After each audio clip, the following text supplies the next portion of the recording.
আমাদের উল্টা। অথচ রাসূল যে আমলগুলা করেছেন আমরা সে আমলগুলা করতে পারি না।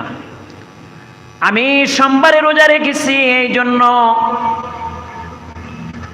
আমি এই পৃথিবীতে সোমবারে এই পৃথিবীতে আমি জন্মগ্রহণ করেছি, আগমন করেছি। এই জন্য আমি আল্লাহ তাআলার শুকরিয়া আদায় করার জন্য আমি রোজা রাখলাম। সুবহানাল্লাহ। দেখেন আজকে আমাদের সমাজের মধ্যে ছেলের জন্ম তারিখ, ছেলের জন্ম দিবস, বাবার জন্ম দিবস, মায়ের জন্ম দিবস, মিত্র দিবস বলেন, সবগুলো আমরা উৎসব করি, পালন করি। কি বলেন ঠিক কিনা? কেক কেটে বিভিন্নভাবে অনুষ্ঠানের আয়োজন করা হয় সন্তানের মন রক্ষার্থের জন্য।